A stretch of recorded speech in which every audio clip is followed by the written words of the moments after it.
Intraday trading చేసేవాళ్ళు live మార్కెట్లో స్టాక్స్ని ఎలా సెలెక్ట్ చేయాలో జస్ట్ 2 మినిట్స్లో అయితే నేను ఎక్స్ప్లెయిన్ చేస్తాను. సో దీనికోసం మీరు చేయవలసింది ఏంటంటే నేను కొన్ని స్టెప్స్ని అయితే చెప్తాను, అవి మీరు ఫాలో అయితే చాలు. సో వాటి కోసం మాట్లాడే ముందు ప్రతి ఒక్కరైతే ఈ షార్ట్ని లైక్ చేసి ఛానల్ని సబ్స్క్రైబ్ చేయండి.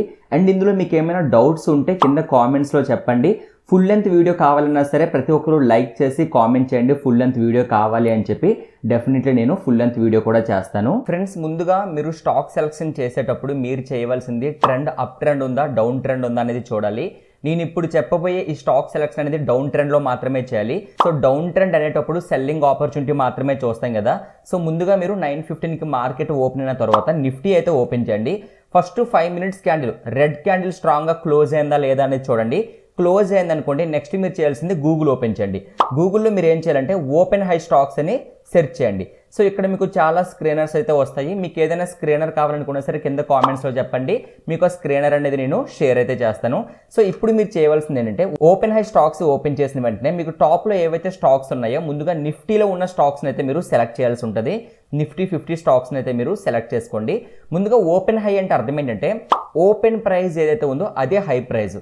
దీని అర్థం ఇక్కడ బయ్యర్స్ ఇంట్రెస్ట్గా లేరు, ఓన్లీ సెల్లర్స్ మాత్రమే ఇంట్రెస్ట్గా ఉన్నారు అని చెప్పి అర్థం.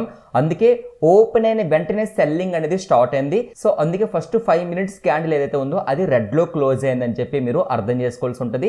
ఈ స్టాక్స్లో మీరు సెల్లింగ్ మాత్రమే ప్లాన్ చేయాలి. సో మీరు చేయాల్సింది ఏంటంటే నిఫ్టీ రెడ్లో ఉందా లేదని కన్ఫర్మేషన్ చేసుకుని నెక్స్ట్ మీరు ఓపెన్ హై స్టాక్స్ ఓపెన్ చేసి ఫస్ట్ స్టాక్ని ఓపెన్ చేయండి. ఓపెన్ చేసి సో ముందుగా మీరు చూడవలసింది ఏంటంటే ఆ స్టాక్ ఫస్ట్ క్యాండిల్ అనేది రెడ్ క్యాండిలా కాదా అని చూడండి. స్ట్రాంగ్ రెడ్ క్యాండిల్ అయి ఉండాలి.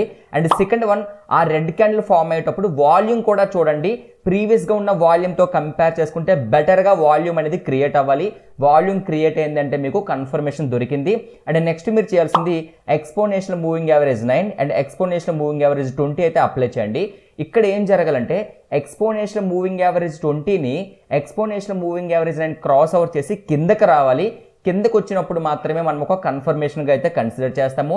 అండ్ ఫైనల్ వన్ పీవట్ పాయింట్స్ అండి. సో పీవట్ పాయింట్స్లో ఏం జరగాలి అంటే S1 బిలో మీరు సెలెక్ట్ చేసిన స్టాక్ అనేది ట్రేడ్ అవుతూ ఉండాలి. ఇక్కడ మీకు ఇంకొక కన్ఫర్మేషన్ దొరుకుతుంది.